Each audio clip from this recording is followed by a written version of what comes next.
Well, good morning, everybody. It's Luke here, and welcome to today's sermon.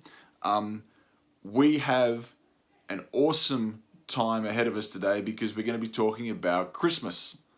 And Christmas is probably the most exciting time of year. Let's be honest. Even people that aren't Christian think Christmas is the most exciting time of the year. We have lights, we have trees, we have Christmas baking, hopefully. We have food, we have family, we have this kind of innocence that returns to us all, that reminds us of when we were growing up and all the Christmases we experienced back then. There's this fun sense of what presents am I going to get. It's just a very joyous, almost mythological time of year where we get back to this idea of the great story of the coming of Jesus. Okay? Because today we're continuing this little series we've got, which is titled Everything Changed with the Coming of Jesus. Okay? And so we look at Christmas, and it's this interesting time of year because for a lot of the time of year, Christianity is very cerebral. It's very academic, right? And I don't agree with that, but that's what Christianity's become. It's become very academic and cerebral. And then all of a sudden, Christmas comes, and we start telling stories again. And we get drawn into a story.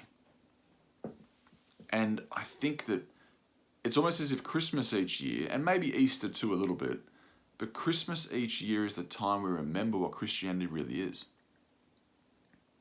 It's the greatest story ever told. Okay? So today, shock horror, for those of you who have heard my sermons before, we're going to be talking about the story of Christmas.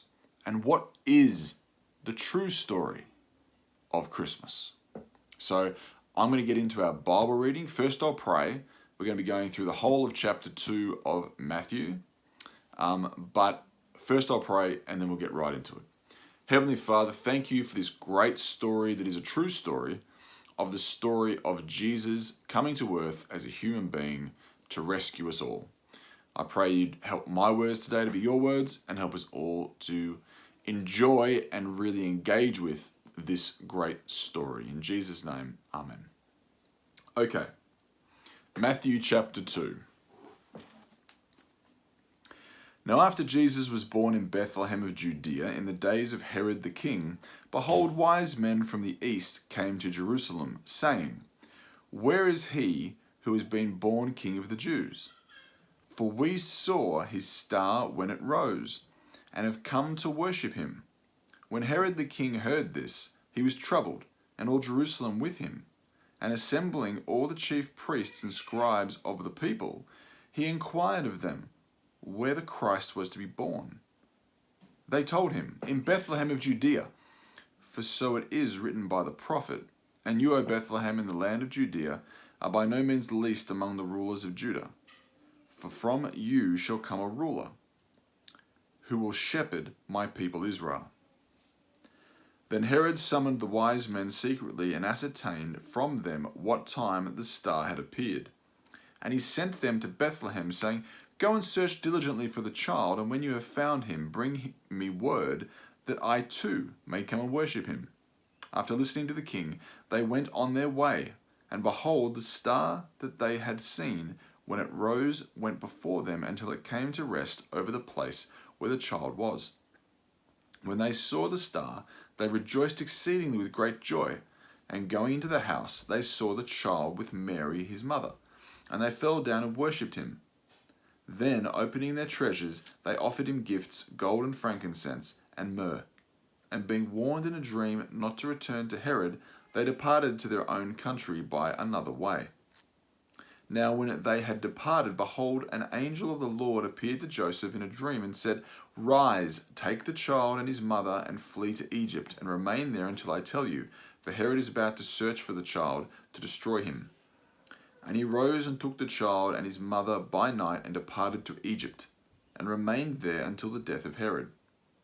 This was to fulfill what the Lord had spoken by the prophet, Out of Egypt I called my son.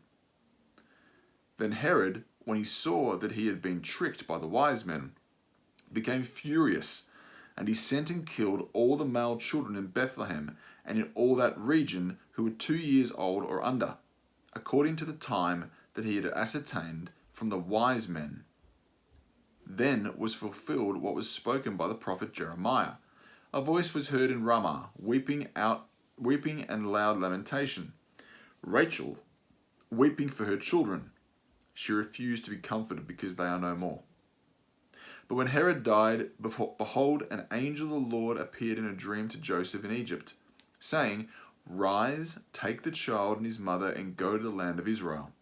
For those who sought the child's life are dead. And he rose and took the child and his mother and went to the land of Israel.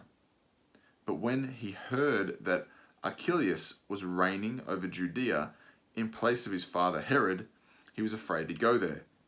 And being warned in a dream, he withdrew to the district of Galilee.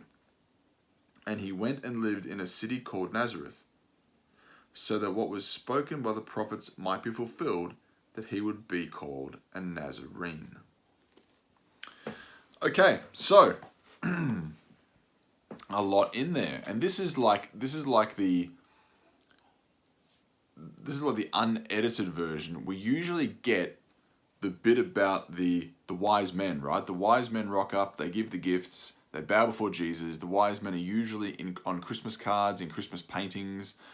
They're usually at the manger scene, if you have those sort of pictures. The wise men are a key component to the nativity scene out on the lawn or somewhere in your house. You've got the nativity scene, you've always got some farm animals, you've got Jesus in the manger, Mary and Joseph, maybe some angels, a shepherd or two, and then some wise men, okay? And so you've always got these people actually being central characters in the story. But here we find that they are even more central characters, because not only do they go to worship Jesus, but they also help to stop Herod from hurting Jesus. So this version of the Christmas story, which is the biblical version, not sort of like the Christmas card version, the biblical version is much more dangerous. It's much more adventurous. It's much more exciting. It's much more action-packed than the calm, loving, peaceful Christmas version that we often get. And that's what I want to talk about. I want to talk about the idea that there are two Christmas stories. There's what I call the Christmas card Christmas story, and then there's the biblical Christmas story. The Christmas card version is peace to all, to us a Saviour is born, good tidings, let's go to carols by candlelight, let's do all these sort of things. That's the Christmas card version. And there's nothing wrong with that in regards to, it's nice. It's a nice family time. It's kind of quaint. It's kind of innocent. It's kind of, what else would you call it? You'd say it's very old school. It's kind of like a 1950s Christmas special on TV or something. And in many ways, that's okay. It's okay to enjoy that, okay? But that's not the biblical Christmas story. And I think we can enjoy the Christmas trees, the lights, the snow, the quintessential American Christmas or European Christmas, however you want to call it, even though we're in 30-degree heat or something here usually in Australia. You can enjoy all that. That's fine. You can watch all the Christmas movies. You can do all that sort of stuff. But we mustn't forget the true action-packed, dangerous, clandestine, espionage-styled story that is the real Christmas story. Okay? What I want you to sort of get into your mind is this idea that Christmas is about the arrival of the hero. Okay? Christmas is not about the arrival of a baby. Christmas is not about the arrival of good tidings and good cheer for all. That's really not what it is, all right?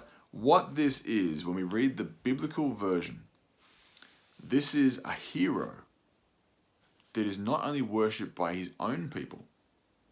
This is a hero that God has been talking to other people from other nations, from other belief systems about, which is the Magi. And so this is a pretty amazing hero. This is the hero of the world, not just the hero of Israel. Although the text does say he comes to be the shepherd of Israel, and he has a very important, special relationship with his people, the Israelites. His salvation, his heroic works, goes broader than that. It actually saves Israel as well as saving the world. Okay, so that's what makes this such an epic tale, such an epic story. This is not just a hero of a particular people, right? And we have those stories all across the world. Every nation, every culture, every tribe has their own heroic stories of heroes in their culture that came to rescue their people. But this is a story that transcends that of a hero who comes to rescue the world. Okay? It's one of the main things that's so important about it. So this is the story of the arrival of the liberator. Okay? The arrival of the one who is going to liberate God's people in Israel and the people around the world who come to follow Jesus, going to liberate those people from their slavery. Now, in this passage, you don't get a lot about that. You have to go and read other passages and join some dots, okay? But we do see in the role of Herod a character that is very much like the dragon, like the devil, like Satan, because this is reflected in Revelations 12. We see a character in Herod that is the one that is kind of like in the Lord of the Rings, for those of you who have seen it. There's a character in The Return of the King known as the Steward. And the Steward is a guy who is kind of in control of Gondor, this realm of men, and he's been in control for a long while, and he doesn't want the king to come back. And in many ways, this kind of character is someone who doesn't deserve to be on the throne, but wants to be on the throne and likes the attention. And in many ways, Herod is this kind of character. You know, he's really no king over Israel. The only king over Israel is God or Jesus. But Herod is sort of someone who we could say has sided with the Romans, someone who's got himself into this position. And now he wants to be the king of Israel and doesn't like this idea that there's this someone coming to challenge his kingship. And so in many ways, if we think mythologically and broadly, you can see this is like the devil or the dragon not liking the Son of God or God himself coming back to earth to reclaim the planet. Okay, so we have this juxtaposition here, this parallel going on. The human Herod doesn't like the human Jesus rocking up. And then we see behind the scenes of all this in the spiritual realm, in Revelation chapter 12, we see that the devil, who is ruling over the world spiritually, doesn't like that God is coming back to the world to claim the world back. Okay, so there's this parallel going on here, which is really important to understand to get our head around the story. So when we see Herod wanting to attack baby Jesus and attack, well, I guess by that time he's a 2-year-old Jesus, and the rest of the 2-year-old males, we're seeing the devil wanting to wipe out humanity in order to stop this threat to his rule over the earth coming to defeat him, which Jesus eventually did on the cross and in the resurrection. So let's go back a little bit. Let's go back and look at some of the true characteristics of the biblical story. So the biblical story is a story of a hero's birth. It's not the birth of a child, even though he is a child. Broadly speaking, it's the birth of a hero, okay, because he's the hero of the story. He's a liberator. He's coming to liberate the people spiritually from slavery to death and the devil. It's a clandestine tale. Now, clandestine is just a fancy word to talk about. It's like a secret operation. You hear these these magi come in, these wise men come in, and they're kind of, they go in and they speak to Herod and they realize something's wrong. They're warned in a dream, and they go back another way. They won't tell anything to Herod. They're doing things quite secretly to protect Jesus. We also hear that through a dream, Joseph is told, hey, take Jesus to Egypt to protect him.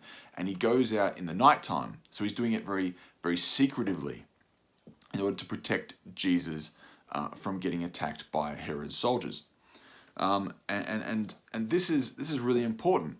This is kind of like some kind of secret government operation or something we see in James Bond movies or in other kind of Jason Bourne films or things like that. This is an actual operation where, this kind of challenges some of our theology, I think, because a lot of us think that that God would just stop something from happening.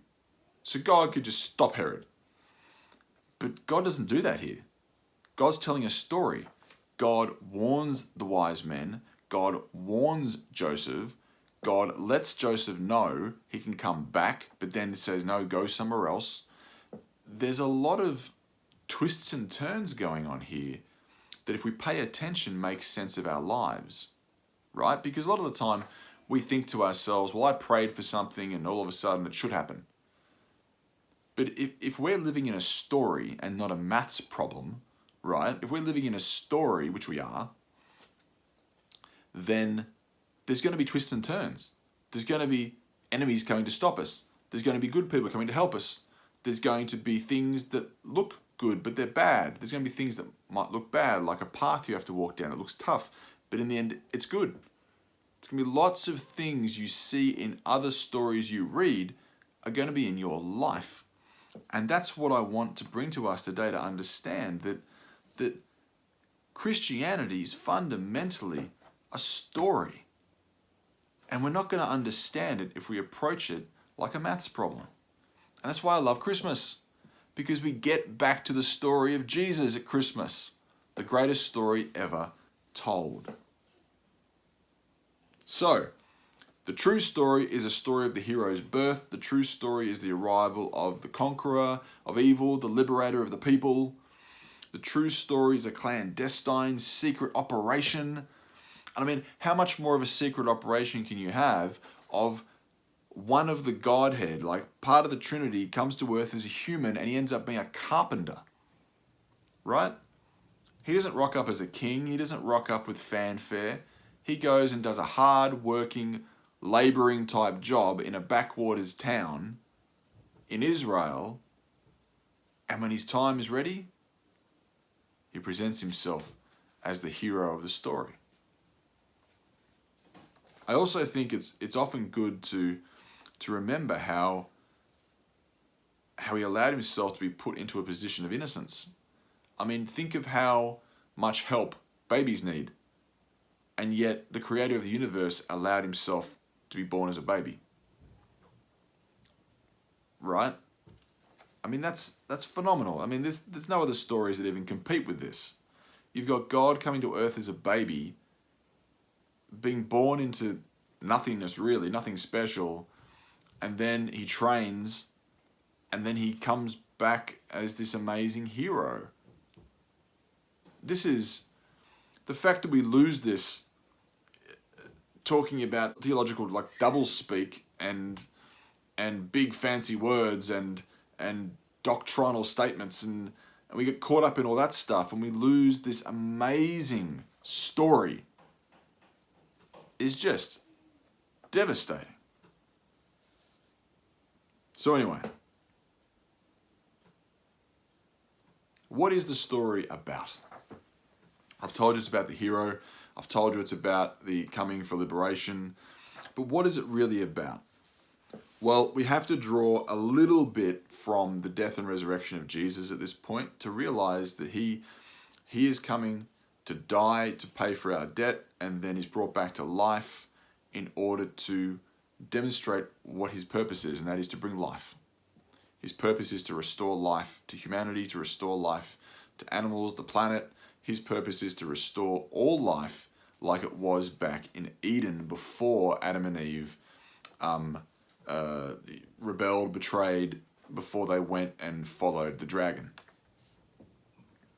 And so we have this story of a hero who comes to rescue us, who comes to put our enemy in his place, and then comes to restore life to all of us and our planet. He restores truth, life, freedom, relationship with God, relationships with each other. He gives us our mission of restoring life to the world. I mean, I'm surprised that, I'm shocked even, how great a message we have to share with the world, and yet so often we don't share it. So often we get caught up in salvation formulas and the 5 key things of evangelism, or all these other nonsense as far as I'm concerned. And yet we have people rushing out to watch Netflix. We have people rushing out before the lockdown to watch movies. We have people reading novels, comic books. We have people just so desperate for narrative, so desperate for stories, so desperate for heroes, to inspire them to be heroic in their own lives. And we've got one of the greatest heroes of all time here in our key story as Christians. And we don't utilize it. Well, I would encourage you this Christmas to start telling people the story of the coming of the hero. Because that is the story of Jesus. All right, so Christmas. Fun times, presents. We go to church. We have our Christmas nativity stuff. We have lots of food. But in light of what I've just told you, what is Christmas? What is Christmas? Well, Christmas is a battleground. Okay, we see it in Jesus' story. Jesus rocks up. He's worshipped by some. Other people are trying to kill him. It's a battleground. But even more so for us at Christmas, it's a battleground. Why? Because there are other stories out there.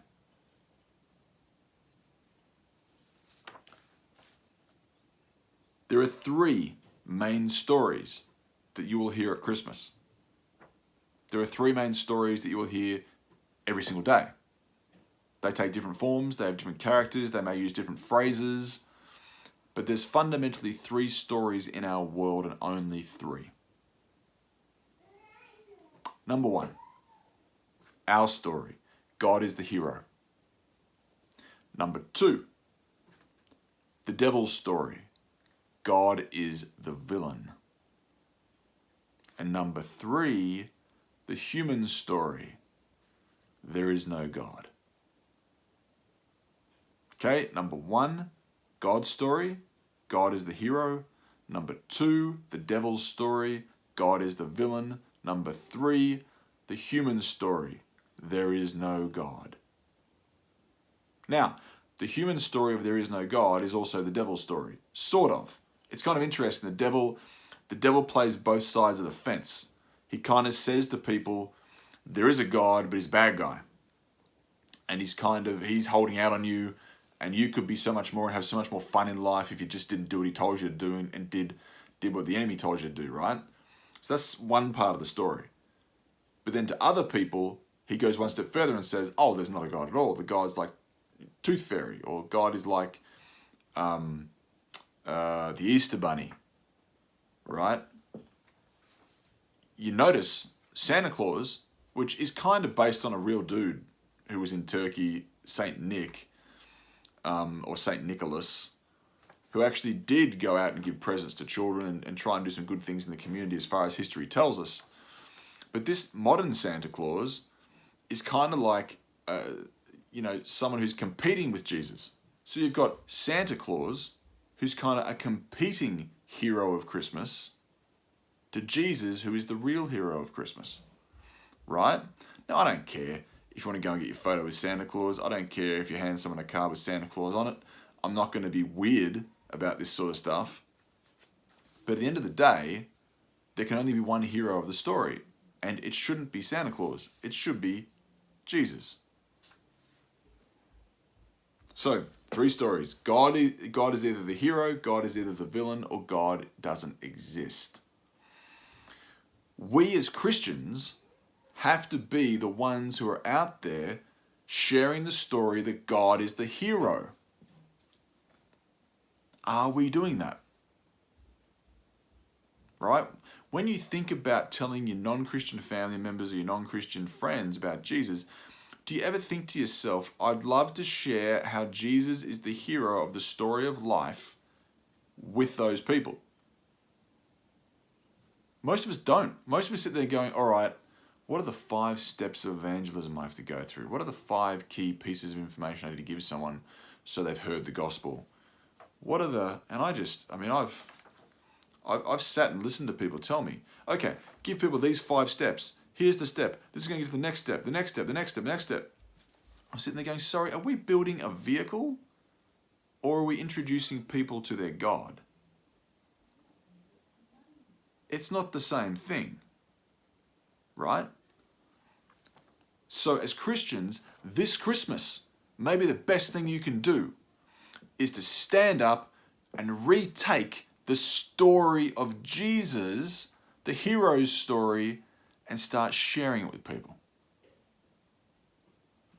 Because everybody loves a heroic story. Some people don't like religion. Some people don't like spirituality. Some people don't want to have anything to do with any kind of religious organization, a church, that sort of stuff. But I'll tell you what they do love.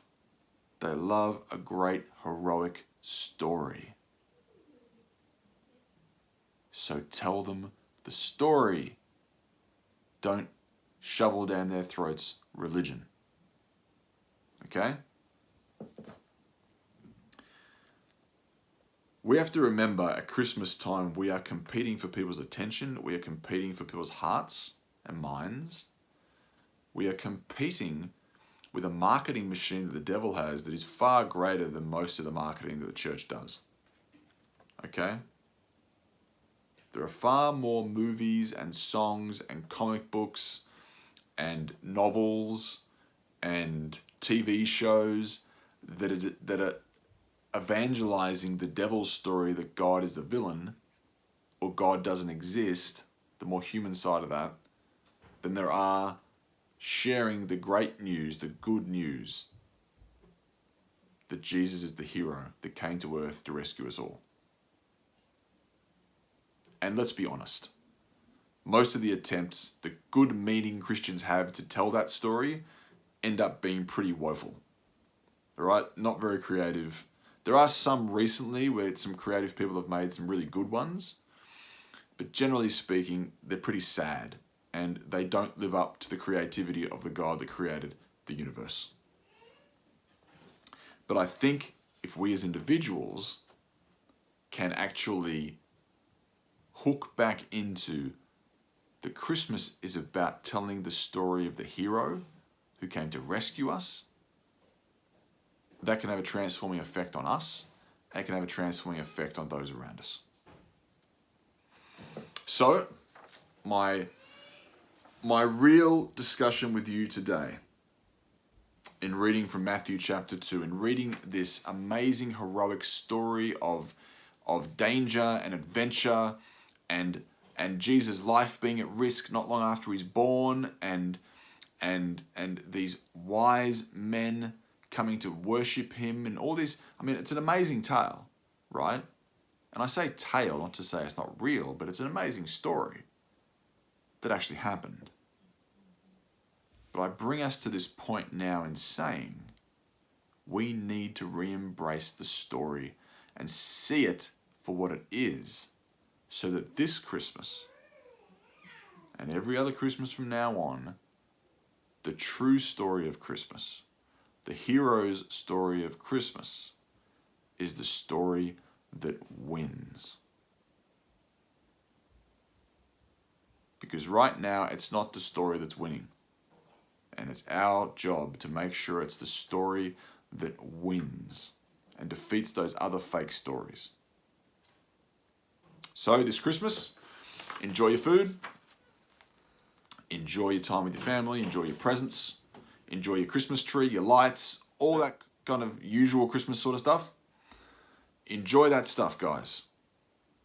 But let's re-embrace the hero's story and tell everybody about the greatest story ever told, the story of the coming of Jesus, the hero. All right, that's it. Have a great day.